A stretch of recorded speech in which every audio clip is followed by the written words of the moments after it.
Welcome to Pradeep Sir Tripura Study Channel. Dear students, তোমাদের class 11-এর Hornbill book থেকে আজকে আমি নিয়ে আসলাম ইংলিশের the portrait of a lady by Khushwant Singh. Okay, তো আমাদের এই লেকচারটা বাংলা এবং ইংলিশ উভয় মাধ্যমেই থাকবে, কারণ বিশেষ করে আমি এই এনসিইআরটি বেসড সিলেবাসের এই যে আমাদের হর্নবিলের ইংলিশ পার্ট, তাতে ত্রিপুরা রাজ্যের ছেলেমেয়েরা যাতে সবচেয়ে বেশি উপকৃত হয় সেটা আমার প্রথমে মাথায়। তারপরে বাকি যারা আছে তারা এমনিতেই অনেকটাই পারে, পসিবল, তারা ইংরেজিতে অনেক এক্সপার্ট। আমাদের রাজ্যের ছেলেমেয়েরা কখনো কখনো দেখা যায় যে ইংলিশে কিছুটা দুর্বল, তো তাদের যদি এই ভিডিওটার দ্বারা সবচেয়ে বেশি উপকৃত হয় তাহলে আমার সাকসেস। আর এরকম আরও নতুন ভিডিও পেতে লাইক, সাবস্ক্রাইব এবং শেয়ার অবশ্যই চ্যানেলটাকে অতিমাত্রায় নিয়ে যাবেন। তাহলে সরাসরি ক্লাস 11-এর ইংলিশ বুক হর্নবিল থেকে the portrait of a lady by Khushwant Singh আমি শুরু করছি। তাহলে আমাদের কাছে চ্যাপ্টারটা তো সবার কাছেই আছে, তো আমি স্টেপ 1-এ তোমাদের জন্য রেখেছি তোমরা কীরকমভাবে এই চ্যাপ্টারে বিষয়বস্তুটুকু জানবে। প্রথমে আমাদের যে বইটা, এই বইটার মধ্যে তোমাকে আগে খুঁজে নিতে হবে কি কি ওয়ার্ডগুলি আছে, which word that you are not known to you, যে ওয়ার্ডগুলি তুমি একদমই পারো না। কারণ ওয়ার্ডগুলি যদি তুমি না পারো তাহলে সেন্টেন্সের পুরো অংশ তোমার পক্ষে জানা সম্ভব নয়। আমি তোমাদেরকে স্টেপ 1-এ বলবো, তোমরা আমাকে যদি ফলো করো তাহলে এরকমভাবে তোমরা প্রত্যেকটি চ্যাপ্টার এরকমভাবে পড়াশোনা করবে, তাহলে মনে হয় আমার তোমরা উপকৃত হবে। আমি প্রত্যেকটি চ্যাপ্টার একের পর এক আমি দিয়ে যাব। ইংলিশের পর political science, sociology, history, Bengali, philosophy, serial wise আমি ক্লাসগুলি দিয়ে যাব। তোমরা ইউটিউবে চ্যানেলে এগুলো দেখতে পারবে। তার জন্য লাইক, সাবস্ক্রাইব এবং চ্যানেলটাকে শেয়ার বেশি মাত্রায় করে রাখবে। প্রথমে স্টেপ 1-এ আমি রেখেছি to know word and its indication and meaning. তুমি প্রত্যেকটি ওয়ার্ডকে আগে জানার জন্য তৈরি করে নাও নিজেদেরকে, ঠিক আছে? আমরা তাহলে তৈরি করব। কীরকমভাবে তৈরি করব? সেই জায়গাতে আমরা এই যে আমি লিখেছি ওয়ার্ড মিনিং কীরকম আছে, আমি একটা উদাহরণ দেব, তোমরা বাকি যাতে সবটা তোমাদের পক্ষে সম্ভব হয় কীভাবে সিস্টেমটা নেবে। স্টেপ 1 আমি বলেছি আগে ওয়ার্ড মিনিং জানো। ডিকশনারি থেকে ওয়ার্ড মিনিংগুলি খুঁজো, কিংবা সংক্ষিপ্ত আকারে গুগল থেকেও নিতে পারো, কিন্তু অথেন্টিক সাইট থেকে নেবে। তোমাদের উপর ডিপেন্ড করে কোন কোন অথেন্টিক সাইটগুলি তোমরা ফলো করো। এখানে আছে যেমন wrinkle, having lines or fold, কুচকানো, যেটাকে আমরা বলি কুচকিয়ে গেছে। প্রত্যেকটি ওয়ার্ড যদি আমার জানা সম্ভব হয়, এরকম আমি একটা লিস্ট দিয়েছি, তোমরা দেখে নিতে পারো। এই যে আমি অনেকটি লিস্ট দিয়েছি, তোমরা দেখে নাও, ঠিক আছে? এই ওয়ার্ডগুলি যদি তুমি জানো স্টেপ 1-এ, তাহলে তোমার পক্ষে এমন কোনো কিছু অবাধ্য নেই যে তুমি পারবে না। তোমার পক্ষে গোটা গদ্যাংশ কিংবা পদ্যাংশ সবটা তোমার পক্ষে জানা সম্ভব, ঠিক আছে? তাহলে স্টেপ 1-এ আমরা প্রত্যেকটি ওয়ার্ড মিনিং জানব, বোঝা গেল? এবার স্টেপ 2-তে আমি তোমাদের যেটা বলবো সেটা হলো, দেখো স্টেপ 2-তে আমি বলবো ইন এ ব্রিফ, সংক্ষিপ্ত আকারে তোমরা প্রত্যেকটা বিষয় জানার চেষ্টা করো। আগে বিষয়বস্তুটা ক্লিয়ার করো, সারাংশ আকারে বলো, সাবস্টেন্স আকারে বলো, ইন এ ব্রিফ ম্যানার কিংবা ইন এ নাটশেল, যেটাই তোমরা বলো সেটা কিন্তু তোমরা করবে, ঠিক আছে? এই স্টেপ 2-র মধ্যে তোমরা সংক্ষিপ্তভাবে আগে জেনে নাও যে দি Portrait of a Lady is a short story by Khushbant Singh that explores the evolving relationship between the author and his grandmother, the impact of modernization on traditional values, and the enduring power of love and devotion. বিষয়টা কি হলো সংক্ষিপ্ত আকারে যদি আমরা ধরি, তারপরে আমরা স্টেপ 3-তে যাব। তার আগে স্টেপ 2 ক্লিয়ার করো। এরকমভাবে প্রত্যেকটি গদ্য এবং পদ্য তোমাদের পড়তে হবে, না হলে এনসিইআরটি থেকে তোমাদের পক্ষে কমন পড়া সম্ভব নয়। যেমন দি পোর্ট্রেট অফ এ লেডি, এখানে ভারতীয় লেখক খুশবন্ত সিং এর একটা ছোট গল্প আমাদের এখানে বর্ণিত হয়েছে। এই গল্পে তিনি বর্ণনা দিয়েছেন যে শৈশব থেকে প্রাপ্ত বয়স্ক পর্যন্ত তার দাদির সাথে তার সম্পর্ক ছিল এতটাই মধুর যে প্রত্যেকটা মুহূর্তের সম্পর্কগুলি পরিবর্তিত হয়েছিল। বুঝাতে পেরেছি? শুধু তাই নয়, তিনি সর্বদা তার দাদিকে একজন বৃদ্ধ মহিলা হিসেবে দেখতেন এবং তরুণ প্রাণবন্ত অতীতের কোনো সম্ভাবনা তিনি মেনে নিতে অস্বীকার করতেন দাদি। ঠিক আছে? পুরো গল্প জুড়ে এই খুশবন্ত সিং তার দাদির যে শান্ত চরিত্র, কাম অ্যান্ড কোয়াইট ক্যারেক্টার, সেটা কিন্তু তিনি বর্ণনা বা উপস্থাপনা করেছেন। নাতি যখন বড় হয়, স্কুলে অধ্যয়ন করে, একটা স্টেপের পর আরেকটা স্টেপে উত্তরণ করে, তখন তিনি তার সাথে যোগাযোগ হারিয়ে ফেলেন। কিন্তু প্রার্থনা, ঠিক আছে, এবং পশু পাখি, কুকুর এবং চড়ুই পাখির মতো জীবন্ত প্রাণীদের খাওয়ানোর মতো তার যে দৈনন্দিন রীতিনীতি, সেগুলি কিন্তু তিনি বজায় রাখেন, যতটাই তার ফ্রাস্ট্রেশনে আসুক আর ডিপ্রেশনে আসুক। তারপর যেটা সংক্ষিপ্ত আকারে বলবো, সেখানে দাদির যে চরিত্র, সেটা আমরা লেখকের কাছ থেকে জানতে পারলাম যে তার দাদি নাকি ছোটোবেলায় স্বামী থাকাকালীন খুবই সুন্দরী ছিলেন, তবু তার বিশ্বাস করা কঠিন ছিল। কেন জানো? তিনি আমাদেরকে কিছু জিনিস ইনফরমেশান দিয়েছেন। আমাদের এই টেক্সট বইটা পড়লে তোমরা দেখবে, যেখানে আমি আগে বাংলাটা বলছি, তারপর ইংলিশটা তোমাদের ক্লিয়ার করছি। তিনি তার দাদাকে এমন একজন ব্যক্তি হিসাবে বিবেচনা করতেন যার স্ত্রী বা সন্তান থাকতে পারে না, কিন্তু কেবল অনেক নাতি বা নাতনি থাকতে পারে। তাহলে সম্পর্কটা হচ্ছে গ্র্যান্ড মাদারের সঙ্গে কতটুকু হৃদয় জুড়ে তার বিস্তৃতি। ঠিক আছে? অ্যাকচুয়ালি লেখক জন্ম থেকেই তার দাদিকে একজন বৃদ্ধা মহিলা হিসাবে দেখতেন। তার দাদিকে তিনি যুবতী হিসেবে কল্পনা করতে ভালোবাসতেন। শুধু এটা নয়, যেন শৈশবের গল্পগুলিও এমন ছিল যে তিনি খেলাধুলার আকারে সব বর্ণনা দিয়েছেন। তিনি তার দাদিকে খুব সুন্দর মহিলা হিসাবে কখনোই মেনে নিতে পারতেন না। কেন জানো? কারণ তিনি সবসময় তাকে সুন্দরী মনে করতেন। এই কারণ তিনি তাকে পাহাড়ের শীতকালীন বদৃশ্যের সাথেও তুলনা করেছেন, যেখানে তিনি সাদা পোশাক এবং রূপালি চুলের সাথে শান্ত সাদা একজন নারী হিসাবে তাকে কল্পনা করেছেন। তাকে শান্তি এবং তৃপ্তির প্রতীকও তিনি বলেছেন।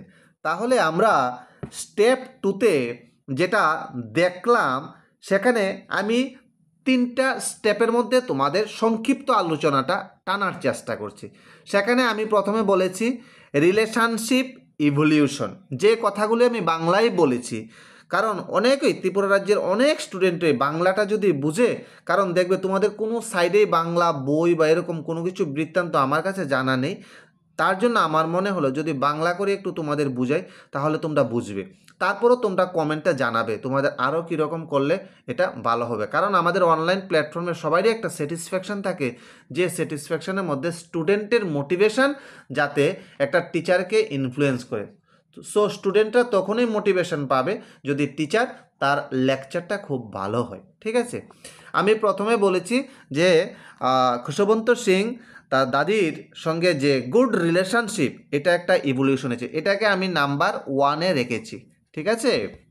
2 নম্বরে আমি রেখেছি যে তার দাদি একটা যে পরিবর্তনের সঙ্গে অ্যাডাপ্টেশান, সেটা কিন্তু তিনি এতটা তাড়াতাড়ি মেনে নিতেন না, যার জন্য আমি স্টেপটাকে দিয়েছি ট্রেডিশন ভার্সেস মডার্নিটি, যেখানে একটু খাটুকারিতা রয়েছে।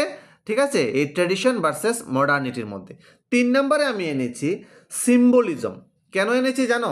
সিম্বলিজম কথাটার মধ্য দিয়ে আমি বোঝানোর চেষ্টা করেছি যে আমাদের কাছে এটা কি বার্তা বা প্রতীক দিতে চেয়েছে, যেটার মধ্য দিয়ে আমি একটু পরেই তোমাদেরকে আরও বর্ণনা দেব যে কিভাবে এই সিম্বলিজম প্রতীক আমাদের কাছে থিম হিসাবে আলোচনায় স্থান পেয়েছে আমাদের এই গদ্যাংশে।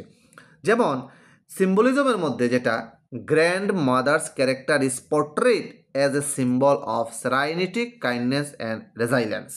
কথাটার মানে হলো যে এটা একটা মহিলার প্রতিকৃতি হিসাবে, একটা মহিলার তার প্রতিকৃতি কীরকমভাবে আবির্ভূত হয়েছে, বিবর্তিত হয়েছে, এই দ্য পোর্ট্রেট অফ লেডিতে খুশবন্ত সিং সেটা আমাদেরকে প্রমাণ করে দেখিয়েছেন।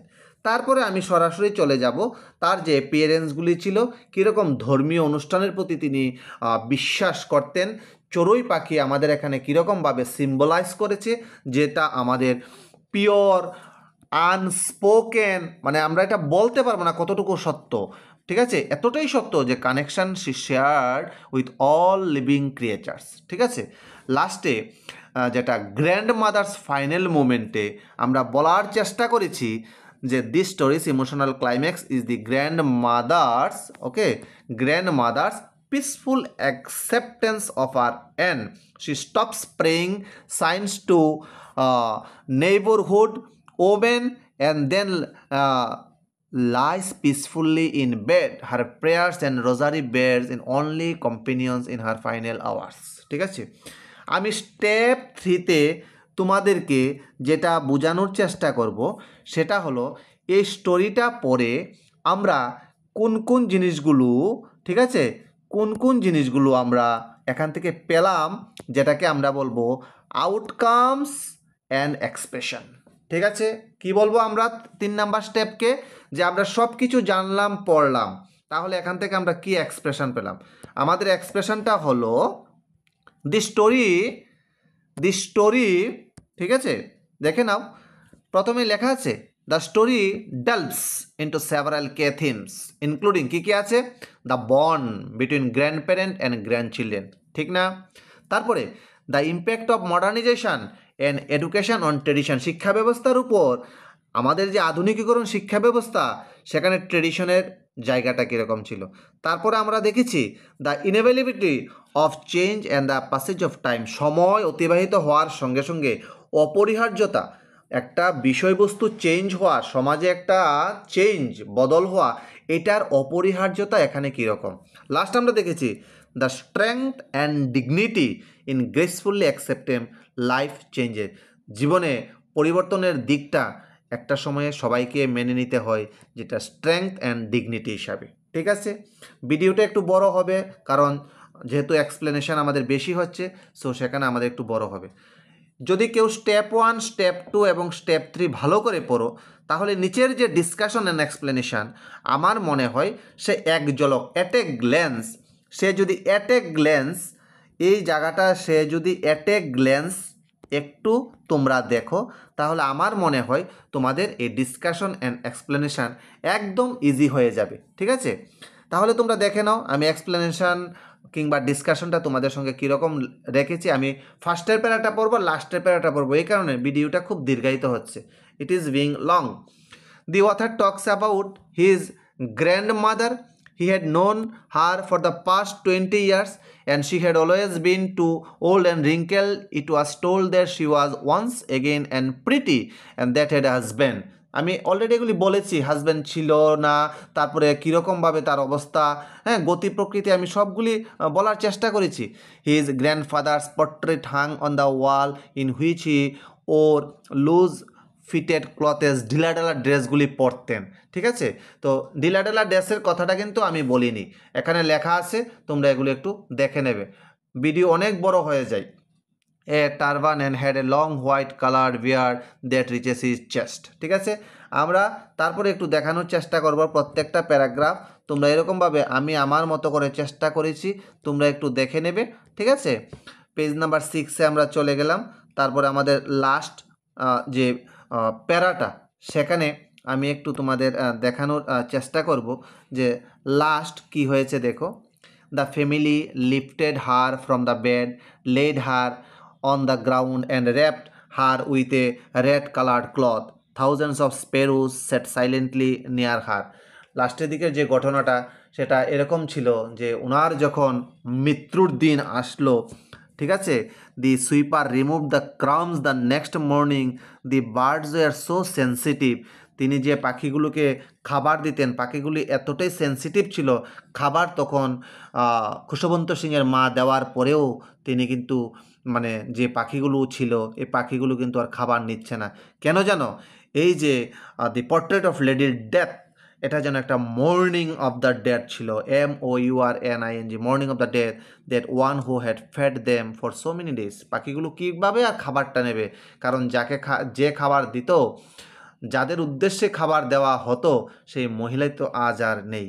ঠিক আছে, তাহলে লাস্টে আমরা এটা বলবো যে এই গল্পে মহিলার যে প্রতিকৃতি সেটা এটাই আমাদের জানান দিচ্ছে যে খুশবন্ত সিং তার দাদির যে প্রতিকৃতি এঁকেছেন তাতে কোনো বিবরণকে উপেক্ষা করা যায় না, এবং শৈশব থেকে তার মৃত্যুর দিন পর্যন্ত কিভাবে তিনি বর্ণনা দিয়েছেন এখানে সম্পূর্ণভাবে চড়ুই পাখিরা যেন তার একটা প্রতীক হয়ে যা তাদের নীরবতার থাকে শেষ শ্রদ্ধা জানিয়েছেন, তার প্রেমময় যত্নশীল প্রকৃতির প্রকৃত গভীরতার প্রতীক হিসাবে দি পোর্ট্রেট অফ লেডি আমাদের এখানে পাঠ্য বিষয় হিসাবে স্থান পেয়েছে।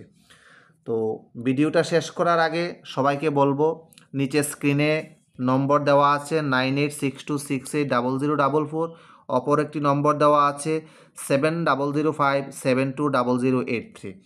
আমাদের দুটো কোচিং সেন্টার আছে, একটি রামনগরে আর একটি হলো আমাদের বটতলা জয়নগর নিয়ার জেপিসি ক্লাব।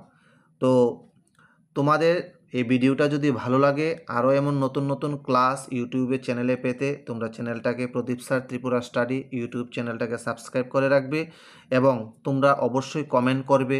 তোমাদের কমেন্টের মধ্য দিয়ে আমি আরও তোমাদেরকে ভালো করে বোঝানোর চেষ্টা করব, লেকচারটাকে আরও জনপ্রিয় তোলার চেষ্টা করব। তো আজ আর বিশেষ কিছু বলছি না, এখানেই সবাই ভিডিওটা দেখবে এবং ভিডিওটা কখনো কোনোভাবে স্কিপ করবে না, কিন্তু সবটা ভিডিও দেখবে, না হলে তুমি কিন্তু কোনোভাবেই এটা থেকে কোহেরেন্স পাবে না। সবাইকে অসংখ্য ধন্যবাদ, এবং লাইক শেয়ার সাবস্ক্রাইব করবে যাতে তোমার বন্ধু সহপাঠীরাও এটাকে আরও বেশি করে জানতে পারে। ভুল কোথাও যদি থাকে ক্ষমার দৃষ্টিতে দেখবে। ধন্যবাদ।